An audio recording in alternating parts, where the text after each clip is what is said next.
Hello, welcome back. We're going to continue our Wireshark overview, but this time I'm going to follow a different approach.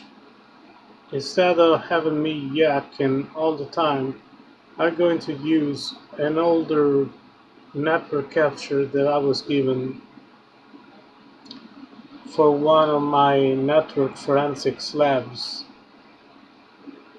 in my last cybersecurity semester to analyze with a hands-on approach a specific case of the rogue access point, and we're going to see how to analyze the network in order to detect the access point, how to understand which device is connected to this access point,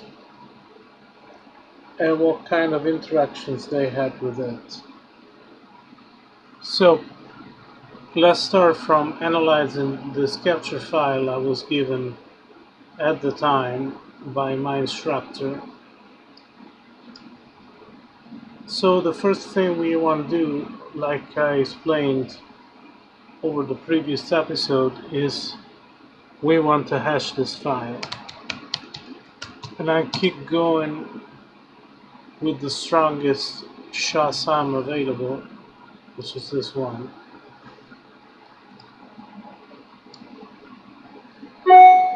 And I'm going to redirect the output to a text file, as I did before.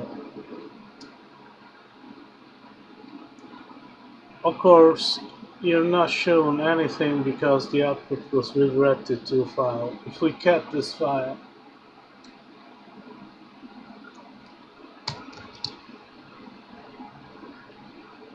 here's our hash. We're going to repeat this operation at the end of our analysis. But now let's open the file with Wireshark.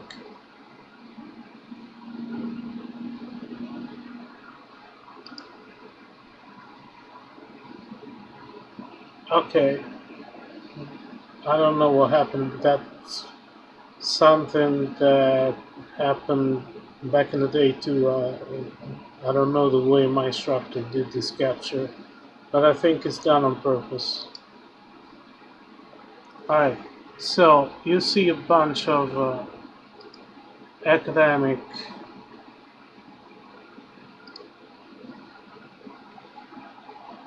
host names, and all of a sudden you see this one.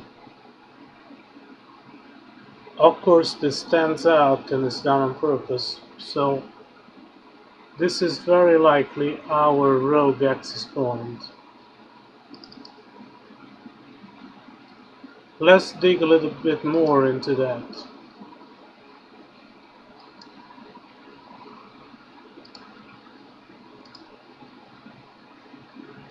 Here you can see the SSID, or Service Set Identifier, which is the name of the access point.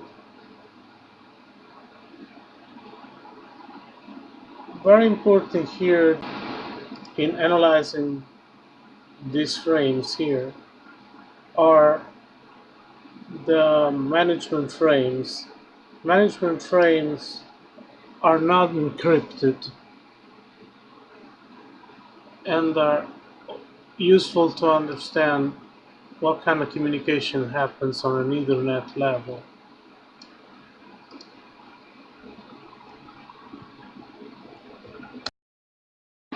According to my network forensics book, management frames govern communications between stations, but not flow control. More exactly, we see here a subtype 8, which is a beacon frame.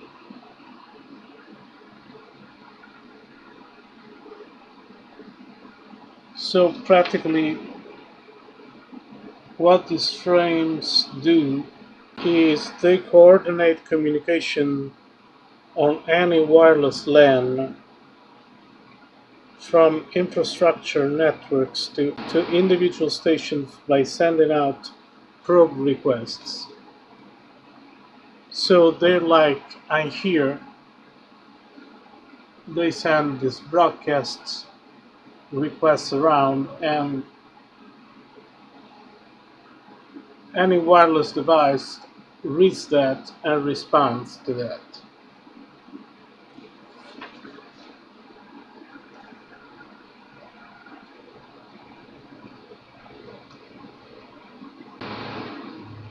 We can dig even more, and we see that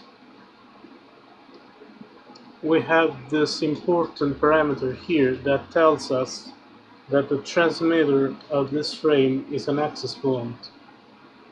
ESS capabilities.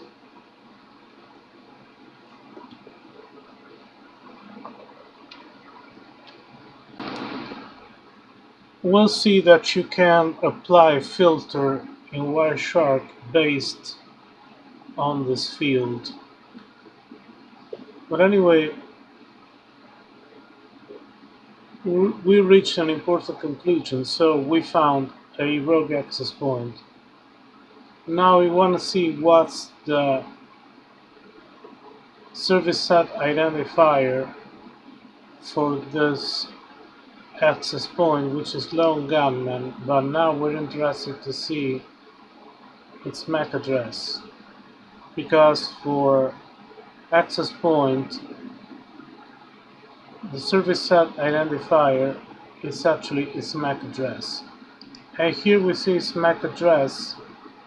And by the way, Wireshark does a very useful thing, which is it automatically looks up the first part of the MAC address, the so-called organization unique identifier, and identifies this access point as a D-Link device. You see here it's reported as D-Link, and then the last part of the MAC address that specific for any devices, so it can be looked up.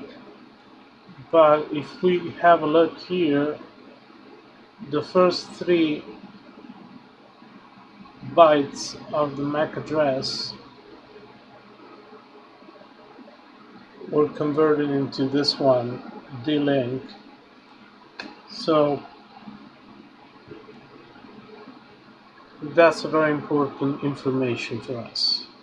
If we want to know all the frames sent and received by this device, we can use tshark with this long command. Now all this mess is actually very clear if you allow me to explain it. This expression here returns us the data of the wireless connection. This field here returns encrypted data, and now we'll see why. This is referred to the BSSID of the wireless access point. In other words, the MAC address of our rogue access point. And then we can identify the source address and the destination address. Anyway, the reason why this has a value 1, which is true, is because this wireless access point uses encryption.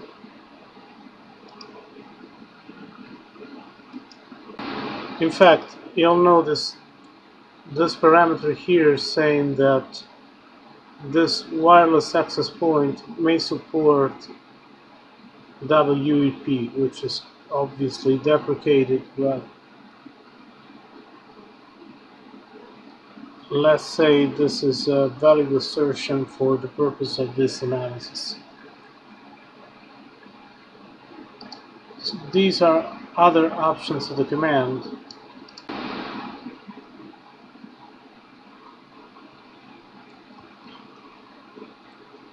Alright, I was finally able to make this command work.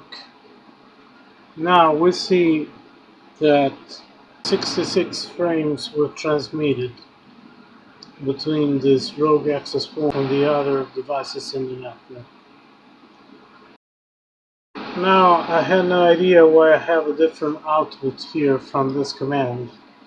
It's exactly the same, but in my previous analysis I have found that 75% of these data frames were sent from this rogue wireless access point to the broadcast MAC address. And I identified the reason for it in a possible attack against the WEP. That's because for you to attack successfully WEP, you need to send out a bunch of data frames. And one of the best ways to do that is to replay ARP requests.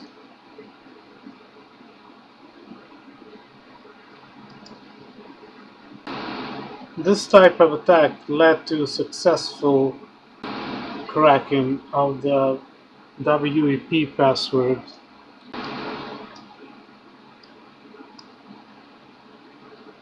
You can see that I could successfully crack the WEP password, which results to be this one.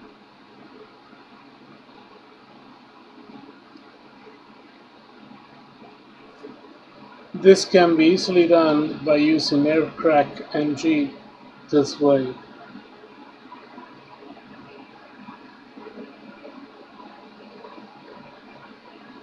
You see that the attack was pretty fast and easily successful. So now you should understand a little bit more the importance of Wireshark as an attack and defense tool, and how to use it in order to analyze network traffic. We'll see more in coming posts, but as for now, see you later guys. Bye bye.